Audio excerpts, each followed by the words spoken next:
Hey, everybody. I am Coach Rebecca Smith, and my job is to help young athletes build confidence, overcome fear, and build self trust that not only helps in sport, but also helps big time in life. And today I want to talk about slumps. And I cannot say the word slump without thinking about the Dr. Seuss book, Oh, the Places You'll Go. And in Dr. Seuss says, unslumping yourself is not easily done. And that is the truth. For those of you parents out there, if you've been in a slump, I'm going to go ahead and say any humans out there have probably been in a slump before. So I'm talking to you, but there are certain types of slumps that can be really, really challenging and discouraging. So I'm going to talk about that. But basically, the how to know if this will help you. Your athlete loves their sport and they are not happy with their performance right now. This leads to self doubt. They have generally lower confidence because sport is life for a lot of these athletes. It is slash was for me. And so if their sport isn't feeling good and they're not feeling good about their performance, then they tend to not feel good in general. And I know I can still get caught up in this in any performance arena. If I feel like I'm not performing well, I feel like I'm not good.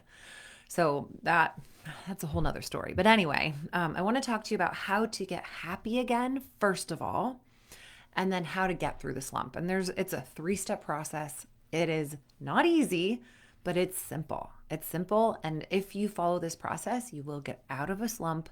Not only will you get out of a slump, but you will be so glad you had that slump because it got you motivated to do the work that it takes to become the true athlete that's inside of you. Okay. So first of all, before I mention those 3 steps, I want to talk about the sort of like the necessary foundation that you have to have. First of all, you have to believe you can get off the slump. Now, I talk to athletes, and I've talked to many post-COVID who it's like their sport lost its luster. They kind of liked being home with their family. They're just not sure if they still love it. It's almost like everyone was injured a year ago. So they're like, can I get off this slump? Can I get my mojo back? So you have to first, before anything that I tell you is going to be helpful, there has to be a teeny little seed of hope that yes, I can get through this. Because when I was an athlete, I didn't believe I could. And I didn't. It's like there's a Confucius quote. Oh, shoot. Now I can't remember it. I was trying to get all philosophical on you. Anyway, it's like if you believe you can, you can. If you believe you can't, you can't. So if you believe you can get off the slump, you can. If you believe you can't, you can't. So if you believe you can, let's proceed. First, the second thing is actually to stop forcing it. There is this major misconception that if you're on a slump, you are not trying hard enough. So that's basically it. It's like if you're on a slump, you're not trying hard enough, so you have to try harder, and you're trying harder, and it's not working. And what's the point? And am I ever going to get better? And then you start to sort of lose the love. No, the love's still there. You're just losing the happiness. So you athletes have to have an open mind. You have to be willing to give me the belief that your lackluster performance is not because you're not good enough. And it's not because you're not trying hard enough. It's just because you have not figured out how to use your mind as a tool. And you get into these places where your thinking takes over and you're like, there's something wrong with me. I need to work harder. It's not working. That negativity is part of it, but it's really that you haven't learned how to use your mind as your superpower. So I'm going to talk to you about how to do that. And so when I say the word slump, I mean underperforming.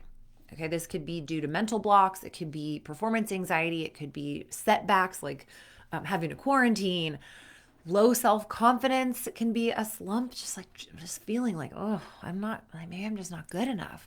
And unhappiness, feeling like kind of that dread or that low vibes about going to practice. All of those, the solution is the same. So here we go.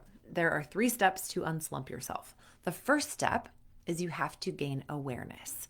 Now, other mental trainers out there will actually try to teach you something that I don't agree with, but basically they want you to block out what's not working.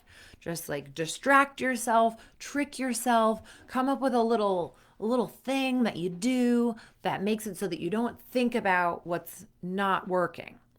Now, I'm actually the opposite. And I want you to pay attention to what's not working, whether it's fear, whether it's depression, whether it's like pay attention. If you're just not feeling like something doesn't feel right, pay attention. There is a message. Your brain is so cool. The human brain is so cool. I took neuropsychology when I was in grad school, and it was like the worst class ever because there was so much information. I was like, oh, I'm never going to understand all of this. But like the more that I learn about the brain, the more I'm like, gosh, this thing is so cool. It's so cool. And it sends us all these messages. And if we can figure out how to decode those messages, we can use this thing like the best muscle in our body. So what I have learned is that fear is feedback. Failure is feedback. It's all data.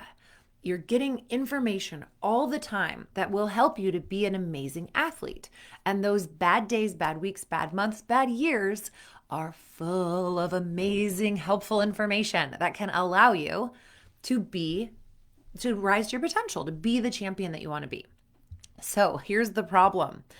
In order to listen to all those messages, you have to be willing to be uncomfortable because you have to take a good look at yourself, and you have to be willing to go, oh, I am really negative, or like, eek, that is a belief system that I've held on to for a really long time, or oh, that's not true. Oh, that's not helping me. So this is not for the faint of heart. This is for only athletes who would like to be a champion and who are willing to do not just the physical work and practice, but are willing to do the work of looking in the mirror and going, okay, where am I? And this isn't just like, oh, I'm so terrible. This is just like, it's data. I've fallen in love with data recently because there's no judgment, and you don't have to feel bad, and you don't have to hate yourself. You just are like, oh, data, make adjustments, do another experiment, like another competition. Does this make any sense to you guys? It's making sense to me. I hope that it makes sense to you. So anyway, the whole point of awareness is that you have to know where you are so that you'll know why you're not where you want to be yet. If you know where you are, like point A, you are here. Then you can take that information and go, okay, where do I want to go? I want to go to point B. Great, let's make a map to get there.